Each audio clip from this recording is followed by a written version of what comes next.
Jesen je vrijeme sadnje biljaka. Crveni i bijeli luk, salata, blitva, špinat i razne druge biljke vole ovo doba godine i lijepo napreduju. Mi uvijek tražimo načine da sebi, a i vama, olakšamo poslove u vrtu. A za što lakše i brže sijanje i sadnju pripremamo različite alate. Od velike su nam pomoći alati pomoću kojih bušimo i pripremamo rupe za sadnju biljaka. Zbog velikog interesa i puno pitanja na društvenim mrežama o načinu izrade ovih alata, odlučili smo napraviti video i pokazati kako najlakše napraviti alat za sadnju biljaka. Bilo da se radi o sadnji salate, luka ili sjetvi mrkve, kupusa ili nekog drugog povrća, ovaj alat nam olakšava posao. Pored toga što nam olakšava sadnju, alat je dosta precizan i omogućuje ravnomjerno pozicioniranje biljaka u gredici. Koristimo ga u jesen i u proljeće, to jest kada god sijemo ili sadimo biljke na određeni razmak. Za izradu alata za sadnju biljaka dovoljna nam je ravna letva 5x3 cm. Odrezati ćemo je na dužinu od 80 cm, a vi možete izraditi dimenzije koje vama odgovaraju. Od ruba letve odmaknuti ćemo 2 cm i obilježiti mjesto gdje ćemo postaviti prvi klin. Druge drvene klinove koji će bušiti rupe postavljati ćemo na razmak od 10 cm.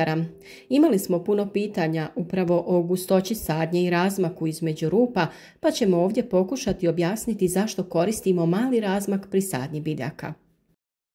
Ovaj razmak jeste dosta mali za uzgoj nekih biljaka, ali za neke je idealan. Primjerice, rotkvica se uzgaja otprilike na razmak od 5 cm, pa je taj način sijanja idealan.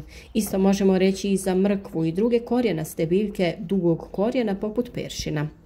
Kada je u pitanju sadnja luka, i njega možemo saditi na taj način.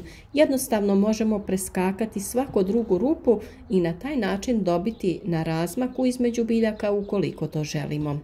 Osim toga, možemo saditi luk na manji razmak, pa dok je luk još mlad koristiti ga takvog, to jest odlično je za uzgoj mladog luka.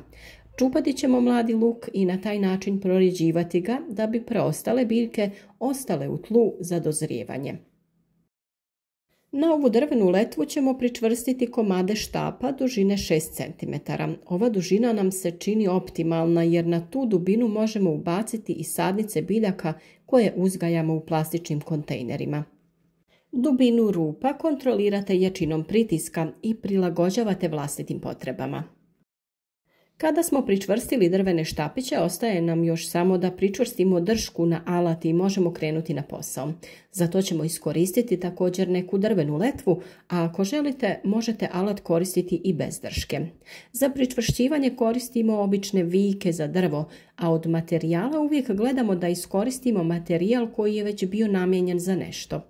Budite kreativni, iskoristite bilo što više ne služi svrsi, možda staru dršku od metle. Važno je da sa ovako nekim jednostavnim alatom olakšamo rad i ubrzamo proces sadnje.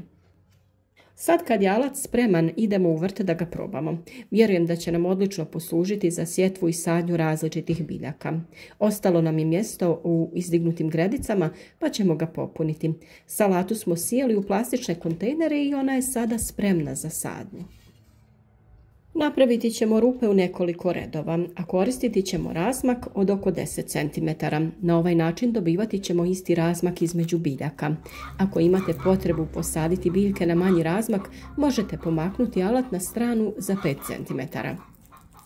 Ako ipak želite veći razmak između biljaka, tada možete koristiti svaku drugu rupu za sadnju. Višak rupa samo lagano zatrpajte zemljom.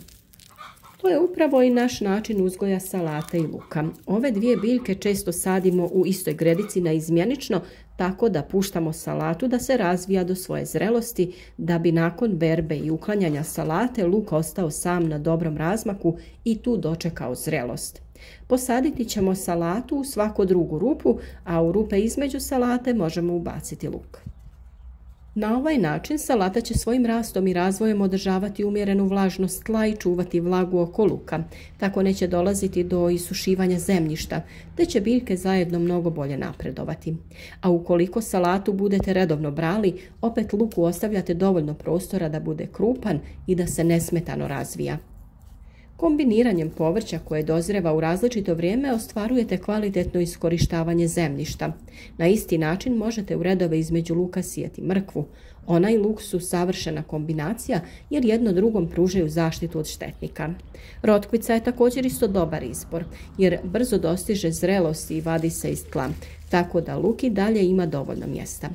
Uzgoj luka i salate u blizini je dobar i zbog iskorištavanja hranjiva iz tla. Salata za razliku od luka troši više azota ili dušika, dok luk više iz tla crpi fosfor i kalij. Možete naravno da ih sadite i odvojeno. Ovaj alat vam omogućuje razne kombinacije. Naravno, pored svih ovih činjenica o rasporedu i pozitivnom djelovanju dobrih susjeda, tu je i estetika, jer će vaš vrt ljepše izgledati ukoliko kombinirate različito povrće, različite veličine i izgleda. Nadam se da će vam ovaj video i ovaj alat pomoći u predstojećoj sjetvi i sadnji biljaka u vrtu. Pišite nam da li ste koristili ovakve i slične alate i ovakav način uzgoja povrća. Podijelite ovaj video sa prijateljima na društvenim mrežama i pomozite nam da ideje koje dijelimo u videima na našem kanalu dođu do što više ljudi koji se bave uzgojem voća i povrća. Također ostavite i like podrške.